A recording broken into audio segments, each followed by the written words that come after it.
Welcome back. You with us here on Taking Stock. We are preparing you for what lies ahead. You heard the fundamental opinion from Ajay Srivastava. Let's go across to Rohit Srivastava, founder and strategist at India Charts, with his thoughts, technically speaking, how are things looking. Rohit, thanks very much. Good to have you here. You've been bullish throughout and it's worked out beautifully. What now, Rohit? Some indecision at these levels, and in the near term, what would that imply? So I think we've seen some indecision over the last couple of days, and I don't think that clearly changed the trend yet. And as we get closer to the budget, there's always that room for that final pop in the markets that you often get ahead of the event. But of course, last year, if you try to compare 2020, we peaked at around the 20th of January, and we are now around a week from there. But the optimism this time is, of course, much more. So what I think you saw today is a reaction to some of the short-term momentum indicators like the relative strength index, which had a reading of 81.4, which is very similar to what you saw a couple of weeks back when we had crossed 81. And then you got that big 5 to 8%, 6% almost intraday sell-off. And then we closed a little higher from the lows. And we've seen something similar today, only it's not of the same magnitude. But it's brought down that indicator back to 70, which means we are now out of that extreme overbought situation. Although on the weekly charts, we still see a high RSI of around 79. So what this translates into is that you have reduced the short-term pressure on the market, which was there, which is why it was not able to advance. So now that creates some room for it to move higher.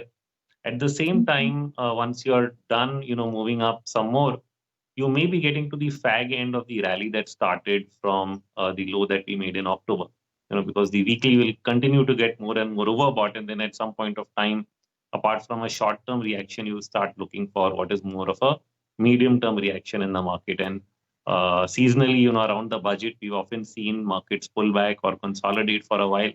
And so as we get closer to that, you really need to be a little more aware about the seasonal cycles, and especially on the trading side, because investment stocks sometimes can outperform the indices. But once you go into a consolidation phase, a lot of the trading ideas need to be taken off, and it's a good time to probably book some profits as you head into the event. But yeah, there's still some short-term upside, I think, left. Okay, so with that caution in mind, Rohit, let's come to your trades. What are the stocks you will work with next week?